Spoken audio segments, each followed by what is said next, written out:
Stop. Stop this immediately. Here's what I'm talking about.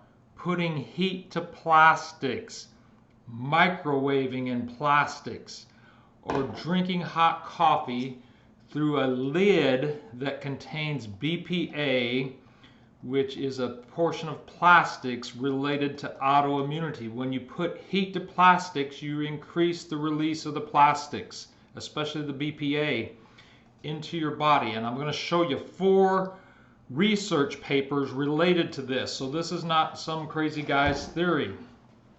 I want to show you this paper here, the potential role of BPA pathogenesis in autoimmunity. And I'll just hit some of the highlights. I realize you're not an academic. I'm not either. My job is to help heal people and get them back into the game of life.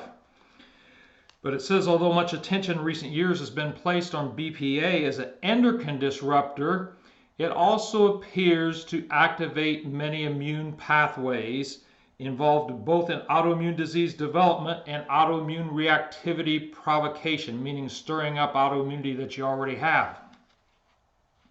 Potential mechanisms by which BPA may be a contributing risk factor to autoimmune disease development and progression include its impact on prolactin from the pituitary, its impact as an endocrine or as an endocrine disruptor, but as a xenoestrogen, a false estrogen, and we know that estrogen increases certain cancers and certain autoimmune diseases when it's not functioning properly. Its effect on the enzymes in the liver that help you detoxify, its effect on molecular mimicry, meaning it can get the immune system confused and where the immune system starts attacking your own tissues when it's trying to attack the BPA.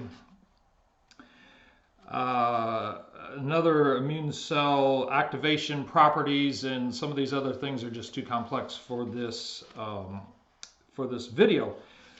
But all kinds of ways, let's look at the little chart here. All kinds of ways, and I know that may be a little hard to see, but you can see all the starred things there. And these are ways that BPA can stir and stimulate autoimmunity. So this is a big, big deal.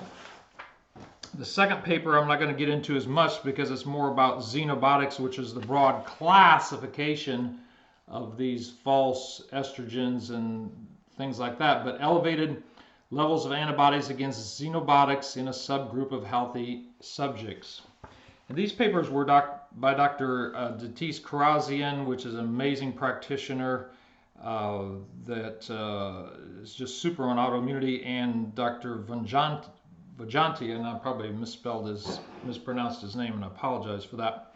But he's an amazing researcher in immunity. So that's 2 of the papers. The third paper is the association of BPA with thyroid autoimmunity. So they found, what was different in this is they found that BPA was specifically and independently related to TPO antibodies. So people that had higher serum levels of BPA in their blood had more thyroid TPO antibodies, which, as you know, contributes to Hashimoto's disease or low thyroid due to thyroid destruction by the immune system attacking these TPO, thyroid peroxidase antibodies. So that's the other paper, and they talked about the same kinds of things, acting as a false estrogen, affecting prolactin from the pituitary, disrupting the cytochrome P450, which is an enzyme related to detoxification in the liver, and then creating more free radicals. Now, the fourth paper is the real big deal. Correlation between antibodies to BPA, its target enzyme protein disulfide isomerase, and antibodies to neuron-specific antigens. So those were big words. So let's break it down. And the first part, I've got to study more on protein disulfide isomerase. But what I can tell you is the other things that we're talking about was anti-MOG antibodies, anti-myelin oligodendrocyte glycoprotein. That sounds, again, big words, but myelin, the coatings around your nerves, specific nerve cells, and then anti-MPB, myelin basic protein. So BPA was correlated to neurological diseases like MS. So the bottom line is you got to stop this, especially if you're already autoimmune. Stop drinking hot coffee through these lids that leach BPA. Stop microwaving in plastics. And don't buy water at a gas station where the water's been sitting out in the sunlight all day. You're going to get lots of plastics from that. So think about these things and improve your life by not doing that.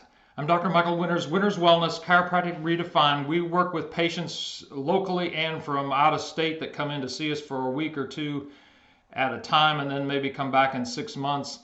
We've seen people from 20 states that way.